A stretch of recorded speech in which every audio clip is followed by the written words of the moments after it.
I collapsed at work and was swiftly taken to the hospital in an ambulance. The tests revealed a serious illness, requiring emergency surgery immediately. Feeling anxious, I called my husband. I'm about to undergo surgery. I think I'll be hospitalized for about a week to monitor my progress, I told him, expecting reassurance and support. A week, huh? Well, you'll be safe in the hospital. This is a good opportunity for you to take a break, he responded, his tone tinged with something that made me uneasy. Suspicion gnawed at me. After the surgery, during my recovery in the hospital, I decided to check his credit card statements.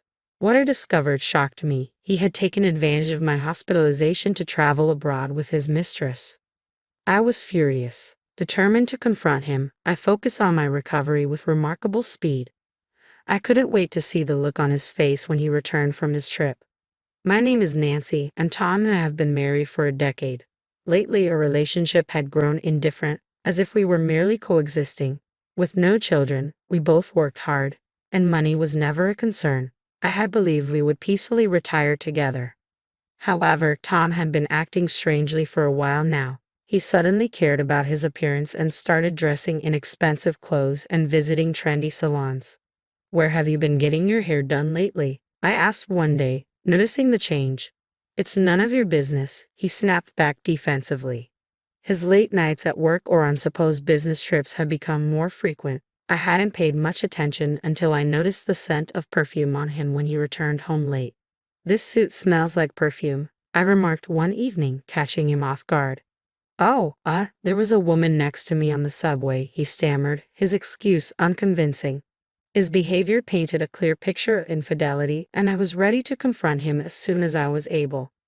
When I checked our bank account, I noticed our savings had been rapidly dwindling over the past few years. It was clear to me he was likely spending it on his mistress. Questions flooded my mind. Who was she? How could I uncover the truth?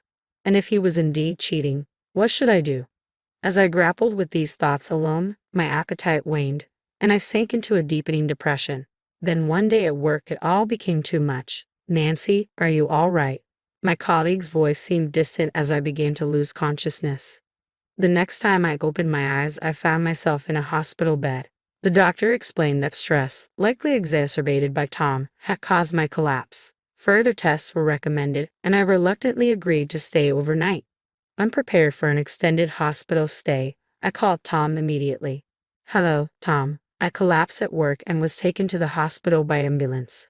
An ambulance? Are you in the hospital now? Yes, they want me to stay overnight for tests. It's probably just stress, I replied, avoiding the real reason. Tom sounded relieved. What? You scared me there. So you're not coming home tonight? No, the test results will come out tomorrow. All right, I got it. The hospital will take care of everything you need, right? I don't need to come, do I? Hurt by his lack of concern, I insisted. I want you here to hear the results with me tomorrow. Do you really need me there? I won't understand what they say, Tom hesitated. I don't want to hear the results alone, I exclaimed firmly. Reluctantly, Tom agreed to accompany me to the hospital the next day. When we heard the test results together, it was like a blow to the gut. The tests show signs of a stroke. We need to perform surgery immediately, the doctor informed us gravely. When I glanced at Tom beside me, he appeared just as shocked by the news. After a moment's contemplation, he turned to the doctor with a question. So, that means she can't come home today, right? That's correct. We'd like her to stay in the hospital today, and we'll schedule the surgery for either tomorrow or the day after, the doctor replied calmly. As for discharge, it will depend on her recovery post-surgery, but likely around a week. A week, I see. Okay, Tom nodded, absorbing the information. Leaving the consultation room with a heavy atmosphere hanging between us, Tom muttered, I'll make a quick phone call, and walked off. I overheard him speaking to someone in hushed tones. She won't be around for a week. This might be our chance, he said before returning to me. As he hastily prepared to leave, I tried to stop him. Wait, hold on. Aren't we going to discuss? We've heard everything from the doctor. We just have to trust the hospital now. It seems like a good place, so don't worry. You should rest. Good luck with the surgery, he interrupted with forced cheerfulness, then swiftly departed. I called after him about the surgery time, but he didn't respond. From then on, Tom never showed up at the hospital. Despite a successful surgery, days went by without a word from him. Calls to our house phone went unanswered, and his cell phone remained out of reach. The memory of that phone call now filled me with a sinking feeling. I logged into Tom's online credit card statement, and what I found was staggering. There were records of 2 airplane tickets to Hawaii, among other expenses, all while I anxiously remained alone in the hospital. Tom was evidently enjoying a lavish trip abroad with his mistress. But that wasn't all. The statement revealed tens of thousands spent on designer brands and dining at upscale restaurants, a level of expenditure I had never imagined. Digging deeper, I traced their accommodations and found her social media profile. It was filled with photos of her and Tom on romantic dates. She seemed certain they wouldn't be discovered. Confronted with overwhelming evidence, my anger towards Tom boiled over. Forgiveness was out of the question. I was determined to retaliate. As I lay in my hospital bed post-surgery, thoughts of revenge consumed me. Eventually, a plan formed, and with it, a newfound surge of energy unlike anything I had felt before. Before the surgery, anxiety had nearly crushed me. Now, my anger had transformed into a driving force. My sole focus was on recovering quickly to execute my revenge. Even the doctor who monitored my progress post-surgery was astonished. "This recovery is remarkable. It's rare to see someone bounce back so swiftly," they remarked, with a faint smile.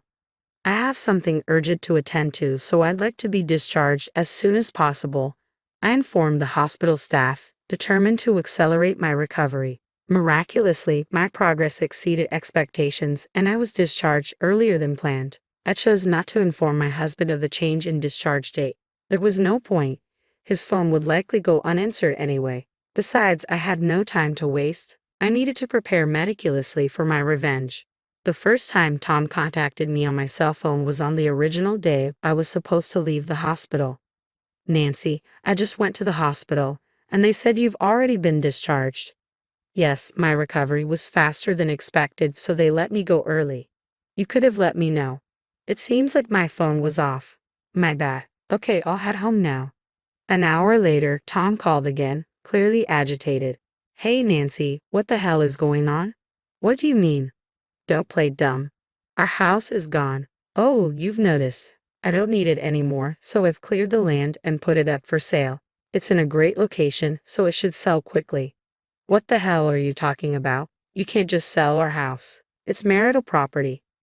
I didn't expect to hear marital property from you. "What about the money in our joint bank account?" "That's marital property too. I've known for a while now that you've been spending it recklessly." "Well, there are various circumstances related to my work." "Related to work, huh? So going on an overseas trip with your mistress is also part of your job?" "How? How did you find out about that?" "You've been careless, haven't you? I can check the credit card statements too. I know about the plane tickets, the accommodations, the restaurants, and all the luxury items for women." Tom was left speechless, realizing I was fully aware of his actions. "I know exactly how much you've spent on your mistress," I said loudly. Tom fell silent. "You're the one who misused our marital property, so I'll be using the money from the house sale to cover what you've given to your mistress and as compensation." "Compensation? But what about our living situation after selling the house?" Tom stammered. "Don't tell me you expect us to keep living together. There's no way. I'm not staying married to a man who takes romantic trips while his wife is in the hospital." "Divorce? Wait, it was just a fling. I never wanted to divorce you." "If it was just a fling, why spend over $10,000? I want nothing to do with such foolishness. You chose a trip with your mistress over being by your wife's side during emergency surgery. To me, that says more than just a fling." "I can't live like this anymore," I continued, my voice firm. "You're not my precious husband anymore. I don't believe a word you say. I don't want to see your face again. I'll be moving into a new home and living freely. You can do whatever you want, even be with your mistress." "Are you serious?" Tom exclaimed. "You'll regret this," he added desperately. "What I regret is the 10 years I wasted with you," I retorted. "You've forgotten all I've done for you in those 10 years. Don't joke about providing for me," I continued with finality. "The money you wasted included our savings." Tom remained silent, realizing there was nothing more to say. "You spent all the money I earned from working, didn't you? Don't act all righteous now." Don't you have any sentimentality? Is this how you treat a husband you've been with for years? Tom retorted. That's rich coming from you. I'm just throwing your own words back at you. I shot back. As a kindness, I've put your stuff at the dump. If you don't hurry, the garbage collectors will take it. That's a lie, right? Damn it, don't screw with me. I'm done with you. Tom snapped and hung up abruptly. He was probably rushing to the dump at that very moment. When I disposed of the larger items, I placed the divorce papers on top, hoping he would notice them soon. After everything I had said, surely he would agree to our divorce. I was preparing to start anew, hoping never to hear from him again. But within a month, Tom called me again. What now? I have nothing more to discuss with you, I said, attempting to hang up. However, Tom's voice came through, shouting urgently. Wait, don't hang up. We haven't filed for divorce yet. I'm still your husband. Please listen to me. His unexpected plea left me with no choice but to hear him out. What do you mean we haven't filed for divorce yet? I asked, perplexed. After our conversation, I decided to live with her a bit longer. I wanted to observe before rushing into a divorce and remarriage. It felt like the right decision. Besides, she spends money like water and even talks about marriage. I listened silently, unsure how to respond to this sudden change in Tom's stance.